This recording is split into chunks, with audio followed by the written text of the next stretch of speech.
Praise the lord, హల్లెలూయా. బాగున్నారా? మరొకసారి దేవుడు ఇచ్చిన అవకాశాన్ని బట్టి దేనికి వందనాలు చెల్లిస్తున్నాం. మరి ఈరోజు ఉపవాస కూడికను ముగించుకొని మరొకసారి ఈ అవర్ ఆఫ్ ప్రేయర్ కార్యక్రమాన్ని మీ ద్వారా లైవ్ ద్వారంగా మీతో దేవుని వాక్యం పంచుకుంటానికి దేవుడు ఇచ్చిన కృప బట్టి దేవునికి ఎన్నో వేల కోట్లాది వందనములు తెలియజేస్తున్నాం. మరి దేవుని వాక్యం వినటానికి మీరు సిద్ధంగా ఉన్నారా? నాకు తెలుసు మీరు చాలామంది ఈరోజు ఉద్యోగాలకు వెళ్ళి లేకపోతే కాలేజెస్కి వెళ్ళి స్కూల్స్కి వెళ్ళి అలసిపోయారు. మరి అంత మాత్రం కాదు, శుక్రవారం అయితే మీకు చాలా లైవ్స్ మనం చూస్తున్నాం. సో అవన్నీ ముగించుకొని ఇంకా పడుకుందాం అనుకున్నారా? చూడండి, దేవుని వాక్యము మనల్ని బలపరిచేది, మనల్ని ఆదరించేది, మనల్ని శక్తితో నడిపించేది. చాలాసార్లు దేవుని వాక్యము ఎంతోమంది ప్రకటిస్తుంటారండి. ఒకసారి ఆయన డాక్టర్ ఉద్యోగం చేసుకుంటూ దేవుని వాక్యం ప్రకటిస్తున్నాడు. ఇంకొక ఆయన ఇంజనీర్ ఉద్యోగం చేసుకుంటూ దేవుని వాక్యం ప్రకటిస్తున్నారు. ఇంకొకళ్ళు వ్యాపారం చేసుకుంటూ దేవుని వాక్యం ప్రకటిస్తున్నారు. ఎవరికి వారు వృత్తిని చేసుకుంటూ దేవుని వాక్యం ప్రకటిస్తున్నారు. చూడండి, దేవుని వాక్యము ఎవరు పెడితే వారు ప్రకటించేది కాదు. దేవుడి పిలుపు ఉండాలి మొదటగా. రెండవదిగా దేవుని చిత్తములు, దేవుని మాటలు మనం పలకాలి. దానికి సిద్ధపాటు ఉండాలి, సమర్పణ ఉండాలి, విధేయత ఉండాలి, లోబడి ఉండాలి.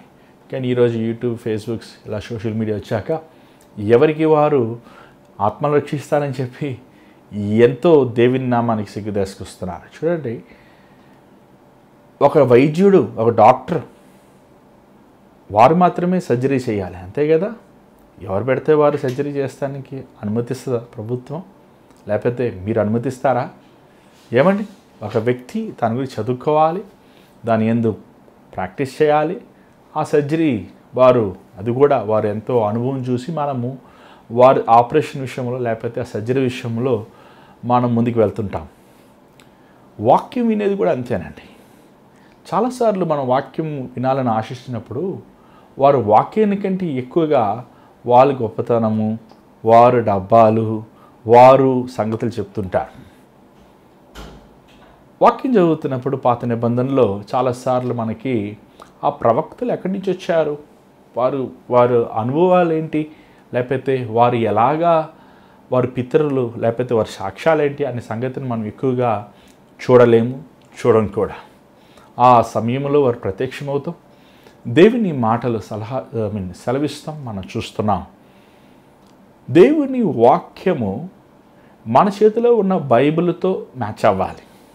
ఈరోజు చాలామంది క్రైస్తవులు మొదటగా దేవుని వాక్యం చదవరు.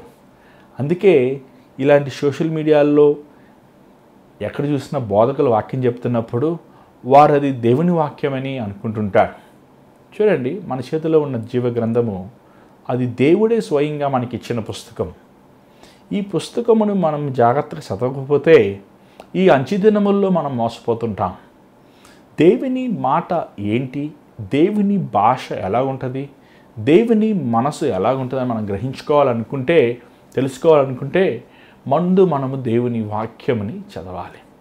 బైబిల్లో మనం చూస్తున్న ఆది క్రైస్తవులు వారు పౌలు శైలులు బోధించిన మాటల్ని పరీక్షించి లేఖనముల్లో ఉన్న సంగతిని పరిశోధించుకున్నారు. ఈరోజు ఈ సోషల్ మీడియా ద్వారంగా చాలాసార్లు చాలామంది దేవుని చిత్తం దాడుతూ మనం చూడగలుగుతున్నాం. ఒకప్పుడు టెలివిజన్ ఉండేది, ఏమండి, ఒకసారి ఒక చోట ఒక క్రైస్తవ ఛానల్ చూడాల్సి వచ్చింది. మహా ఉంటే ఒక 2-3 గంటలు చూశానండి. నాకే తలపోటు వచ్చేసింది, ఏం చెప్తున్నారబ్బా అని. అంటే ఇన్ని సంవత్సరం సేవలో ఉన్నప్పటికీ, సేవ అనుభవం ఉన్నప్పటికీ వారు చెప్పే బోధ వాక్యానుసారమైనది కాదు అనేది సులువుగా గ్రహించుకోగలిగాను. ఈరోజు చాలామంది అలాగే ఉన్నారండి. బైబిల్ని చదవరండి.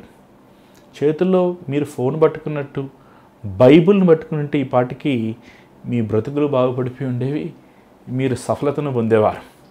కాబట్టి ఈ సోషల్ మీడియాలో మీరు వాక్యం వినండి, కానీ వినిందంట నిజం అనుకోకుండా దేవుని వాక్యములు పరిశోధించండి. లేఖనములో చెప్పిన మాటలు, బోధకుడు మాట్లాడే మాటలు అవి దేవుని శక్తి ద్వారా ఆయన పలుకుతున్నారా, వారి జీవితం ఎలా ఉన్నదని మనం పరీక్షించాల్సిన అవసరత ఈ అంచె దినముల్లో ఉంది. యేసు ప్రభు ఒక మాట సెలవిచ్చాడండి మత్తయి 24:24లో, అంచె దినముల్లో కోరుకునబడిన వారిని కూడా మోసగించే అబద్ధ ప్రవక్తలు, అబద్ధ మెస్సయ్యలు, అబద్ధ సేవకులు వచ్చి అనేక మంది కోరుకునబడిన వారిని సూచకార్యాలు చేసి మోసం చేస్తారని. కాబట్టి ఇది మోసగించే సమయంలో మనం ఉన్నాం. కాబట్టి మీరు వాక్యాన్ని చదవండి. బైబిల్ ఈ కొత్త సంవత్సరం 2023లో మీరు బైబిల్ని ధ్యానించండి, బైబిల్ని పఠించండి. బైబిల్లో ఉన్న మర్మములను మీరు దేవుని సన్నిధిలో ఉపవాసముతో మోకాళ్ళ మీద ప్రార్థన చేస్తూ మీరు వ్యక్తిగతంగా ప్రభు సన్నిధి నుంచి బైబిల్లో ఉన్న విషయముల్ని మీరు ధ్యానించండి. అప్పుడు దేవుడు మీకు స్వయంగా అనేకమైనవి మీకు బయలుపరుస్తుంటాడు. మరి దేవుని వాక్యంలో వెళ్దామా? దయచేసి చిన్న ప్రార్థన చేసుకుందాం. కళ్ళు మూసుకోండి. పరిశుద్ధమైన తండ్రి, దయగల ప్రభా, మరొకసారి నీ సన్నిధిలోకి వస్తున్నాను నాయనా. ఈ సాయంకాలం వేళ సమయం, రాత్రి వేళ సమయంలో ఇలాగా ఈ ఆన్లైన్ ద్వారంగా నీ వాక్యాన్ని ప్రకటించి కృపను మాకు ఇచ్చున్నావు. నీ సులువు చోట మరుగుపరుచు, నీ మాటలు నా నోట్లో ఉంచమని యేసు నామములో అడుగుచున్నాం తండ్రి, ఆమేన్. ఈరోజు ఒక చిన్న పాయింట్ చెప్పేసి నేను ముగించేస్తాను. ఎందుకంటే మీరు అలసిపోయారు, నేను అలసిపోయాను. మనం త్వరలోని దేవుని వాక్యంలోకి చూద్దాం. ఒక విషయాన్ని మనం గమనిద్దాం. ఎఫెసీ గ్రంథం 4వ అధ్యాయము 17వ వచనం దయచేసి చదువుదాం. ఎఫెసీ గ్రంథం 4వ అధ్యాయము 17వ వచనం. కాబట్టి అన్యజనులు నడుచుకున్నట్లు మీరిక మీదట నడుచుకుని వెలదని ప్రభువునందు సాక్ష్యమిచ్చుచున్నాను. వారైతే అంధకారమైన మనస్సు గల వారై తమ హృదయము కాఠిన్యము వలన తమలోనున్న అజ్ఞానము చేత దేవుని వలన కలుగజేయు జీవములో నుండి వేరుపరిచిన బడవారై తమ మనస్సునకు కలిగిన వ్యర్థమును అనుసరించి నడుచుకొనుచున్నారు. మాట మనం చూస్తున్నాం. వారి మనస్సుకు కలిగిన వ్యర్థమైన వాటిని వారు అనుసరిస్తున్నారు. వారి మనస్సుకు కలిగిన వ్యర్థమైన వాటిని చూడండి. ఈరోజు చాలాసార్లు మనము ఇన్ని వాక్యాలు మనం వింటున్నప్పటికీ, ఇన్ని దేవుడి కార్యాలు మనం చూస్తున్నప్పటికీ, మనం అనుభవిస్తున్నప్పటికీ మన జీవితంలో మనం ఎందుకు ఫలించేవారుగా లేము? ఆత్మఫలములు మనం ఎందుకు ఫలించలేకపోతున్నాం? మనలో పరిశుద్ధత, ప్రేమ, తగ్గింపు, సహనము, ఓర్పు, ఆశా నిగ్రహము, దయాళిత్వము, సంతోషము, సమాధానం లేని వారుగా మనం ఎందుకు ఇంకా జీవిస్తున్నాము? యేసుప్రభుని నమ్ముకున్నాం, యేసుప్రభు కోసం జీవిస్తామని తీర్మానం చేసుకున్నాం, ప్రభువును వెంబడిస్తామని మనము ఒక తీర్మానం చేసినప్పటికీ మనము ఎందుకు ప్రభువులో మనం పరిపూర్ణంగా లేము? ఏమండి, ఇక్కడ ఒక మాట చూస్తున్నాం. ఏమండి, వారి ఆలోచనలలో వాళ్ళు వ్యర్థమైన వాటిని ఆలోచిస్తున్నారని. అన్ని జనులకి, దేవుని ఎరిగిన వారికి ముఖ్యమైన వ్యత్యాసం ఏంటంటే ఆలోచనలు. లోకస్తులు మాట్లాడే మాటలు, ప్రభువుని ఎరిగిన వారు మాట్లాడే మాటలు చాలా సులువుగా అనుకోవచ్చండి, చాలా సులువుగా మనం పట్టేయచ్చు. లోకస్తులు మాట్లాడే మాటలు ఎప్పుడు చూసినా లోక సంబంధమైన వాటి ఉంటాయి. తిండి, నిద్ర, ధనము, ఏమండి లోకముల సంపదలు, లోకములో ఉన్న గొప్ప కార్యాలు, లోకములో ఉన్న విషయాల గురించి వారు ధ్యానిస్తుంటారు. వారి ధ్యాస అంతా లోక కార్యాల మీద ఉంటాయి, భూ సంబంధమైన వాటి మీద ఉంటారు. ఇంకోటి, వారి ఆలోచనలు స్థిరత్వం లేని ఆలోచనలు. ఏమండి, సముద్రములో అలలు చూసారా? అవి స్థిరంగా ఉండవై. ఆ అలలు అవి స్థిరత్వము లేనివిగా, అవి రాత్రైనా పగలైనా మధ్యాహ్నమైనా అన్ని సమయంలో స్థిరత్వం లేనిగా ఉంటుంటాయి. చాలామంది ఆలోచనలు కూడా అలాగ ఉంటాయి, స్థిరత్వం లేని ఆలోచనలు. ఇంగ్లీష్ బైబిల్లో a futility of their thinking, pointless of their thinking, స్థిరత్వం లేని ఆలోచనలు. ఒకటి చేస్తానంటారు, చేయరు. ఒకటి చేయనంటారు, చేస్తారు. వస్తానంటారు, రారు. రానంటారు, వస్తారు. ఈరోజు చాలామంది జీవితం అలాగే ఉన్నాయండి. యేసుప్రభుని నమ్ముకుని ప్రభువుతో వారి జీవిత యాత్రను కొనసాగించినప్పటికీ వారు ఆలోచనలలో దేవునికి సంపూర్ణంగా సమర్పించిన వారుగా లేరు. మన ఆలోచనలు పుట్టే స్థలమే మన హృదయం. మన హృదయము దేవుని వైపు ఎల్లప్పుడూ గురి కలిగి ఉండాలి. దేవుని వాక్యముతో మనం హృదయం నింపుకునబడినప్పుడు దేవుని వైపు మనం చూస్తున్నప్పుడు మన ఆలోచనలు కూడా దేవుని వైపు అవి దృష్టించే వాటిగా మనం ఉంటాయి. ఈరోజు చాలామంది ఆశ, చాలామంది వాంఛ ఏంటంటే ఈ లోకములో నేను స్థిరపడాలి. తప్పేమి లేదు. లోకములో నేను స్థిరపడాలి, లోకములో నాకైనా ఒక వ్యక్తిత్వం ఉండాలి, నాకైనా ఒక గృహం ఉండాలి, నాకైనా ఒక నా ఎన్ని ఒక వస్తువులు ఉండాలి. మంచిదే, కానీ దేవుని వాక్యం సెలవిస్తుంది కదా, ఈ లోకము తాత్కాలికమైనది, శాశ్వతమైనది దేవుని రాజ్యము పరలోకం అనే సంగతి మనం మర్చిపోతున్నాం కదా. ఈ లోకము నిరంతరమైనది కాదు. ఈరోజు బోధ, ఈరోజు ప్రార్థనలు, ఈరోజు పాటలు, ఈరోజు ప్రసంగాలు, ఈరోజు ప్రవచనాలు, ఈ రోజున జరిగే కార్యాలన్నీ ఈ లోక సంబంధమైన వాటి మీదే వారు దృష్టి ఉంచుతున్నారు. మానవుడి జీవితము అధిక బలం అంటే 70 సంవత్సరాలు, 80 సంవత్సరాలు, 70 సంవత్సరాలు, లేకపోతే అధిక బలం అంటే 80 సంవత్సరాలు. అది ఎవరన్నారు ఆ మాట? కీర్తనదారు అన్నాడు. చాలామంది అంటారు, దేవుడు 120 సంవత్సరాలు అన్నారు కదండి, కానీ ఈరోజు 70 సంవత్సరాలు కూడా లేరండి. చాలామంది 50 సంవత్సరాలకే వెళ్ళిపోతున్నారు, 40 సంవత్సరాలకి వెళ్ళిపోతున్నారు. 28 సంవత్సరాలకి stroke, heart attack, brain strokes వస్తున్నాయి. 19 సంవత్సరాలకి యాక్సిడెంట్లో మరణిస్తున్నారు. మొన్న ఎవరో చెప్తున్నారు, 12 సంవత్సరాల పిల్లవాడికి లివర్ ప్రాబ్లం అండి, లివర్ ట్రాన్స్ప్లాంట్ చేయాలండి. 6 సంవత్సరాల పిల్లవాడికి గుండెల్లో హోల్స్ ఉన్నాయండి, డాక్టరు మేజర్ ఆపరేషన్ చేయాలంటున్నారు. ఈరోజు మానవుడు ఆయుష్ తగ్గిపోతుందండి. మానవుడు నిరంతరమైన కానీ ఈ లోకం మీద తన ధ్యాస ఉంచుతున్నాడు. ఈ లోకములో నేను సఫలత పొందాలి, ఈ లోకములో నేను నిశ్చేతగా అభివృద్ధిని పొందాలి అనే ఆశను వాంఛ కలిగి ఉన్నాడు. కానీ నీ దేహమే తాత్కాలికమైన దేహం కదా, అదృశ్యమైనది, నిరంతరమైనది దేవుని రాజ్యము కదా, స్థిరమైనది దేవుని రాజ్యము కదా. ఈరోజు చిన్నవాడి దగ్గర నుంచి పెద్దవాడి వరకు వారు ఎందుకు నిరాశగా ఉంటున్నారు, ఎందుకు దిగులుగా ఉంటున్నారు? అయ్యో నేను సంపాదించలేదే, అయ్యో నేను ఇది కూర్చిపెట్టలేదే, అయ్యో నేను దీంట్లో నేను సఫలత పొందలేదే, అయ్యో నాకు ఇది రాలేదే. అది కూడా భూ సంబంధమైన వాటివే కదా. నాకు ప్రార్థన రావట్లేదని ఎవరైనా చింతిస్తున్నారా? అయ్యో నేను పరిశుద్ధంగా నేను జీవించలేకపోతున్నానని ఎవరైనా బాధపడుతున్నారా? అయ్యో నేను అబద్ధం మాట్లాడుతున్నాను, సత్యం మాట్లాడలేకపోతున్నాను అని ఎవరైనా చింతిస్తున్నారా?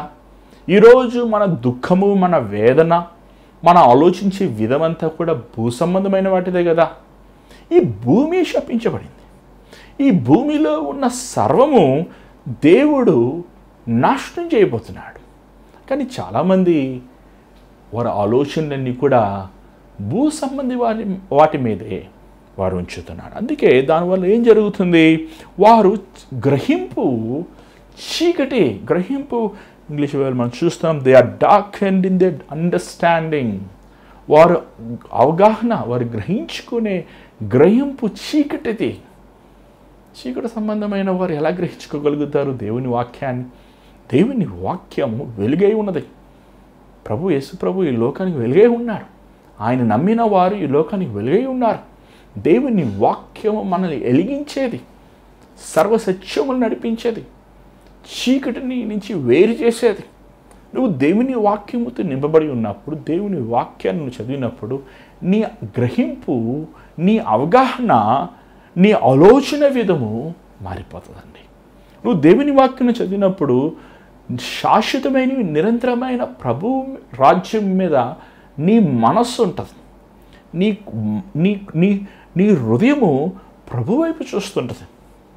అంత మాత్రమే చూసినట్లయితే వారు ఏమని చూడండి మాట, separated from the life of God, దేవుడి ఇచ్చిన జీవము నుంచి వారు వేరయ్యారు. ఇప్పుడు చాలామంది పేరు బ్రతుకుతున్నారు. మా దేవుని బిడ్డలమైన మనము నేత్ర ద్వారంగా అది నడిచేది విశ్వాసము ద్వారా నడుస్తాం. మనం ఈరోజు చాలామంది పేరు బ్రతుకుతున్నారు, కానీ మీరు దేవుని నుంచి దూరపడిన వారు, దేవునిలో ఉన్నది, దేవునికి దూరపడిన వారిలో లేనిది ఏంటి అని మీరు ఆలోచిస్తే దేవునిలో జీవం ఉంది. దేవుని వాక్యం మనం చూస్తున్నాం. యోహాను సువార్త 1వ అధ్యాయంలో ఆయనలో జీవం ఉండెను, మనుషులకి ఆ జీవము వెలుగై ఉండెను. నువ్వు యేసులో ఉన్నప్పుడు, యేసు ప్రభు నీలో ఉన్నప్పుడు నువ్వు జీవించువాడుగా ఉంటావు. ఒక చచ్చినవాడి మీద ఒక 100 కేజీలు బరువు పెడితే కేకలు వేస్తాడా? లేకపోతే ఒక 2000 రూపాయలు కట్ట చూపిస్తే లేచి గంతులేస్తాడా?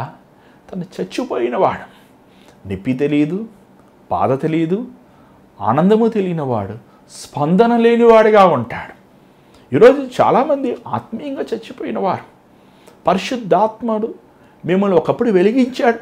ఒకప్పుడు దేవుని కార్యములు మీరు రుచి చూసినవారు, దేవుని ప్రేమను రుచి చూసినవారు, దేవునిలో ఉన్న గొప్పతనం రుచి చూసినవారు. కానీ ఈరోజు మీరు ఆత్మీయంగా చాలామంది చచ్చిపోయి ఉన్నారు. దేవుని కార్యాలు గ్రహించలేకపోతున్నారు. ఇశ్రాయేల్ ప్రజలు అలాగ అయిపోయారండి. 10 సూచకార్యాలు మోషే ఐగుప్తులు చేసినప్పటికీ ఆ ఎర్ర సముద్రం ఎదుట వారు సనిగారు, వారు ఏడ్చారు, వారు రోధించి మేము వెనక్కి వెళ్ళిపోతాం, మరలా ఐగుప్తులో మాకు సమాధులు లేవా అని దేవునిని అవమానించే రీతిగా దేవుని శక్తిని ప్రశ్నించారు. మరలా వారు దేవుడు ఆశ్చర్యమైన కార్యం చేశారు. కానీ వారి బుద్ధి మారిందా? వారి స్వభావం మారిందా? రోజు ఆహారం దేవుడు పోషిస్తున్నప్పటికీ, రోజు దేవుని కార్యాలు చూస్తున్నప్పటికీ వారి హృదయము కఠినముతో ఉంటుంది. మనం చూడగలుగుతాం. కఠినమైన హృదయముల నుంచి ఏమొస్తాయి? సనుగుడు వస్తుంది. కఠినమైన హృదయముల నుంచి ఏమొస్తాయి? విసుగుదల వస్తుంది. ఏమండి? దేవుని మీద ఆయాసం వస్తుంది. కృతజ్ఞత లేని హృదయం కఠినమైన హృదయం. దేవుడు ఎన్ని ఇచ్చినా ఇంకా లేని వాటిని చూసి దేవుని మీద ఆయాసం పెట్టుకునేవారు ఈరోజు ఎంతోమంది ఉన్నారండి. ఈరోజు నువ్వు అలాంటి స్థితిలో ఉన్నావా? ఈరోజు నువ్వు దేవుని సన్నిధిలో పశ్చాత్తాపడాలి. దేవుడు ప్రతి ఒక్కడి జీవితము ఆయన ఎరిగినవాడు. ప్రతి ఒక్కడి స్థితి ఆయనకి బాగా తెలుసు. ఏమండి? దేవుడు మన యోబులో మనం చూస్తున్నాం. నాకు సలహా ఇచ్చేవాడు ఎవడున్నాడు? నాకు ఆలోచన చెప్పేవాడు ఎవడున్నాడు? దేవుడికి మన ఆలోచనలు అవసరం లేదు. దేవుడికి మన సలహాలు అవసరం లేదు. చాలాసార్లు మనం ప్రార్థన చేస్తున్నప్పుడు దేవా నాకు అది చెయ్యి, నన్ను ఇలాగ చెయ్యి, నన్ను అలాగ చెయ్యి అని ప్రభువుకి మనం ఆలోచన చెప్తుంటాం. ఆయనకి తెలియదా? రక్తము ముద్దగా మనం ఉన్నప్పుడు ఆయన మనల్ని చూడలేదా? ఆయన మన గురించి ఉన్నతమైన తలంపులు కలిగలేడా అని చాలాసార్లు మనం దేవుని మీద ఆయాసం పెట్టుకుని ప్రభువుని మనం విసిగించి మన క్రియల ద్వారంగా, మన మాటల ద్వారంగా, మన హృదయ ఆశల ద్వారంగా ఆయన్ని మనం దుఃఖపెట్టి ఆయన ఇచ్చిన కృపను మనం పోగొట్టుకుంటున్నామండి. ఈరోజు మన జీవితంలో గమనించాలి. మీ ఆలోచనలు దేని వైపు వెళ్తున్నాయి? నీ ఆలోచనలు స్థిరమైన ఆలోచనలా ప్రభు కోసం? చాలాసార్లు చాలామంది ప్రభా నేను నీ సేవ చేస్తానంటారు, ప్రభా నేను నీ కోసం బ్రతుకుతానంటారు, ప్రభా నేను చేస్తానంటారు, సగం చేస్తారు, సగం నమ్మకంగా ఉంటారు, సగం అవిధేయులుగా ఉంటారు. దేవుని వాక్యం చూస్తున్నా ఉంటే వెచ్చగానే ఉండు, లేకపోతే చల్లగా ఉన్నాడు. నిలువెచ్చగా ఉన్నవాడిని నేను వేస్తాను. ఈరోజు మన జీవితంలో మనము గమనించాల్సింది ఏంటంటే అలాంటి వారి హృదయము కఠినముగా ఉందండి. వారి హృదయం కఠినమైపోద్ది. వారు అవిధేయతలు ఒకప్పుడు జీవించారు, ఒకప్పుడు తిరుగుబాటులో బ్రతికారు.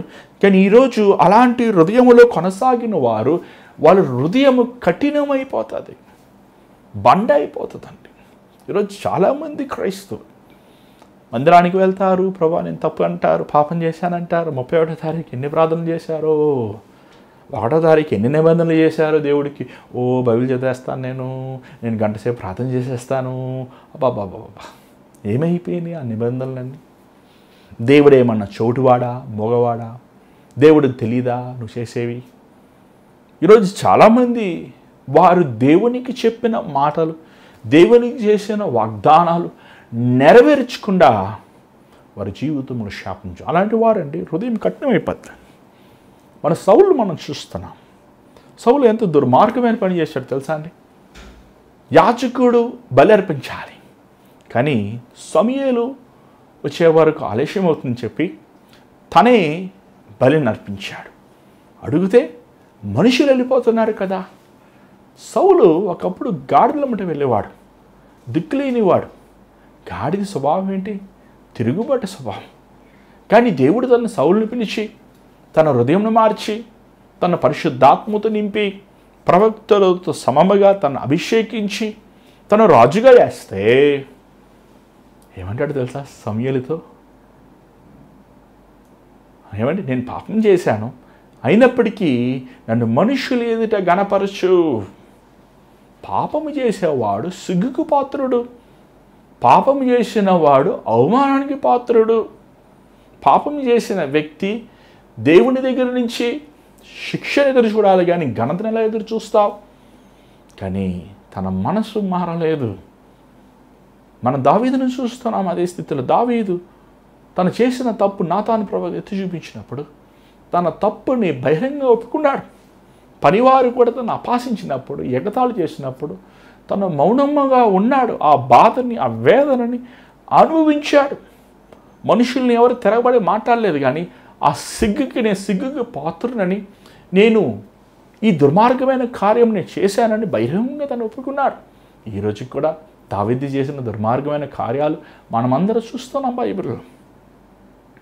అందుకే తన దేవునికి హృదయానుసారమైన వాడు, అతిక్రమంలో దాచిపెట్టేవాడు వద్దిల్లడు అని దేవుని వాక్యాన్ని చూస్తున్నాం. ఈరోజు నీ జీవితము ఈ కొత్త సంవత్సరంలో ఆల్రెడీ 13 రోజులు అయిపోయినాయి, 14 రోజులు ప్రవేశిస్తున్నాం. ఇంకా నీ జీవితం మారపోతే, ఇంకా నీ బ్రతుకు మారకపోతే, ఇంకా నువ్వు పాత జీవితంలో ఉన్న బ్రతుకుని కొత్త సంవత్సరంలో కొనసాగిస్తున్నావంటే నీ హృదయము కఠినమైపోద్ది. ఈ కఠినమైపోయేవారండి, వారు కఠినమయ్యే స్థితి తెలియదు వారికి. వారు డంబముతో గర్వముతో కూడా ఉంటుంది. మనం చూస్తున్నాం యాసాఫ్ భ్రష్టుడు అని పిలువబడుతున్నాడు. సౌలు భ్రష్టత్వానికి వెళ్ళినట్టు మనం చూడగలుగుతున్నాం. ఒక పూట కూటి కోసము తన జ్యేష్ఠపు హక్కు అమ్మివేశాడంటే ఎంత దుర్మార్గుడు ఆలోచించండి.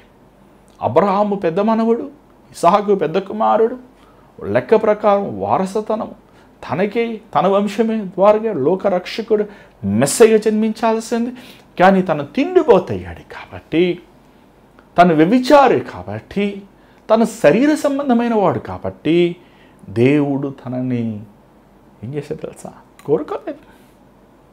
ఈరోజు నువ్వు నేను ఆ పరిస్థితుల్లో ఉన్నామని ఆలోచించాలి. నీ ఆలోచనలు ఎలా ఉన్నాయి? లోక సంబంధమైన వాటి మీద ధ్యాస, వాటి మీద, లోక పాపము మీద, భూ సంబంధమైన వాటి నీ మనసు పెట్టి ఉన్నావా? నువ్వు దేవుని వాక్యముతో నిన్ను శుద్ధి చేసుకుంటూ, దేవుని వాక్యముతో నిన్ను హృదయముని కడుక్కుంటూ, ఆయన నీతి మార్గములో, విశ్వాసమైన మార్గములు నడుస్తున్నావా? యథార్థముగా నువ్వు బ్రతుకుతున్నావా? నీ జీవితము దేవుని ఎదుట సరిగా ఉందా అని ఆలోచించుకోవాల్సిన సమయం ఇది. చూడండి, హ్యాపీ న్యూ ఇయర్ అంటాం వలన ఏం ప్రయోజనం లేదు కదా. కనీసం ఈ సంవత్సరమైనా ఒక తీర్మానం చేయండి. నా ప్రభువుకి ఇష్టమైనట్లు నేను జీవిస్తాను, నా ప్రభువుకి ఇష్టమైనట్లు నేను ఆలోచిస్తాను, నా ప్రభువుకి ఇష్టమైనట్లు నేను మాట్లాడతాను, నేను ప్రవర్తిస్తాను అనే తీర్మానము మీరు చేసి, ఆ తీర్మానాన్ని మీరు జ్ఞాపకం చేసుకొని అనుదినము అనుక్షణము మీరు వెంబడించండి. అది చాలా ముఖ్యం. ఏమండి, ఈరోజు మీ జీవితంను ప్రభువుకి సమర్పిస్తారా? ఈ స్థలంలో ఉంచండి, ప్రార్థన చేద్దాం. పరిశుద్ధమైన తండ్రి, దయగల ప్రభు, చంచల బుద్ధి తీసివే ప్రభా, స్థిరత్వము లేని స్వభావం తీసివేనైనా. అనేక సార్లు లోక పాపములకి ఆకర్షించబడి నీ విలువైన అమూల్యమైన నీ మార్గమును మేము విడిచిపెట్టినైనా, కక్కిన వాటివి, వదిలిపెట్టిన వాటిని, చేయకూడదు, చూడకూడదు, జీవించకూడదు అనే వాటి మరలా మేము ఎత్తిపట్టుకోండి మా జీవిత యాత్రను కొనసాగిస్తున్నామయ్యా. దానివల్ల మా హృదయం కఠినమైపోతుంది. భ్రష్టత్వం, ఆత్మీయ భ్రష్టత్వములకు మేము వెళ్ళిపోతున్నామయ్యా. మమ్మల్ని క్షమించు నాయన, మమ్మల్ని వెర్రగొట్టాయా, మమ్మల్ని బద్దలుగొట్టాయా అయ్యా. నీ సేవకుడు దావీదు సెలవిచ్చినట్టు విరిగి నలిగిన హృదయమును లక్ష్య పెట్టవు కదా. మాకు విరిగిన స్థితి మాకు దయచేయనైనా, నలిగిన స్థితి దయచేయనైనా. మా ఉద్దేశములు, మా ఆలోచనలు కాదు, కానీ నీ ఉద్దేశములు, నీ ఆలోచనల ప్రకారం మేము నడిచేవారుగా, మేము ఆలోచించేవారుగా, మేము ఈ లోకములో జీవించేవారుగా ఉండే సంపూర్ణమైన సమర్పణ మాకు అనుగ్రహించిన ఆయన. ఈరోజు ఈ కార్యక్రమం చూస్తున్న ఈ బిడ్డలను చూడయ్యా. వారు నాయన ఈ నూతన సంవత్సరంలో నీకు ఒక తీర్మానం చేసి నీతో అనుదినము అనుక్షణము నడిచే గొప్ప ఉన్నతమైన భాగ్యం నీ బిడ్డలకు దయచేయనైనా. నీకు వారికి మధ్య ఉన్న ప్రతి అవిధేత, ప్రతి పాపము, ప్రతి తిరుగుబాటు స్వభావం, ప్రతి ఆదాము స్వభావం నీ రక్తముతో కడిగినైనా, వేరులతో పాటు తను తీసి పీకివేయనైనా. నీ వాక్యముతో మమ్మల్ని నింపు నాయన. నీ అడుగుజాడల్లో అంతవరకు నడుస్తానికి కావాల్సిన నమ్మకమైన మనస్సు మాకు దయచేయి. పరిశుద్ధతతో సత్యముతో నిన్ను ఆరాధించేవారుగా, నేను వెతుకువారుగా, చివరి శ్వాస వరకు నీకు నమ్మకమైన వారుగా మమ్మల్ని ఒక్కొక్కరు నిన్ను చేయమని యేసు నామములో అడుగుచున్నాం తండ్రి. ఆమేన్. మరి ఈరోజు ఈ కార్యక్రమం ద్వారా దేవుడు మీతో మాట్లాడడం అది తెలియపరచండి. మీ ప్రార్థన అవసరతలు మా స్క్రీన్ మీద కనబడుతున్న నెంబర్కి మీరు వాయిస్ మెయిల్, వాట్సాప్ కాల్ మీరు చేయొచ్చు. అంత మాత్రం మీరు గమనించండి, ఆదివారం దినమున మరి మీ అందరికీ తెలిసినట్లు ఏమంటే R3 బ్యాంక్వెట్ ఏసీ హాల్లో షేక్పేట్ డామినోస్ పిజ్జా పైన, షేక్పేట్ అంటే మీ టోలీ చౌకీ పక్కనండి, మరి గచ్చిబౌలికి దగ్గరే ఉంది హైదరాబాద్ ప్రాంతంలో. మరి ఈ బ్యాంక్వెట్ హాల్లో సండే ఆరాధన జరుగుతుంది. ఈ ఆరాధనలో మీరు పాలు పొందండి. మీ రక్త సంబంధాలను మీ స్నేహితులతో పాటు మీరు రండి, దేవుని దీవెనలు పొందండి. ప్రత్యేకమైన ప్రార్థనలు, బలహీనమైన వారికి, చీకు శక్తులతో పీడించబడుతున్న వారికి, సమస్యలు ఉన్న వారికి మీకోసం ప్రార్థిస్తాను. మేము సిద్ధంగా ఉన్నాం. ఆ రోజు మీరు రండి, దేవుని దీవెనలు పొందండి. అంత మాత్రం కాదు, ఈ భారమైన పరీక్షల్లో దేవుడు మిమ్మల్ని ప్రేరేపిస్తే మీ గూగుల్ పే విరాళం పంపించవచ్చు. స్క్రీన్ మీద కనపడుతున్న గూగుల్ పే, ఫోన్పే అకౌంట్ ద్వారా ఈ పరీక్షలో మీరు పాలు పొందొచ్చు. దేవుని చేతి మీద కలుసుకుందాం. God bless you. Good night.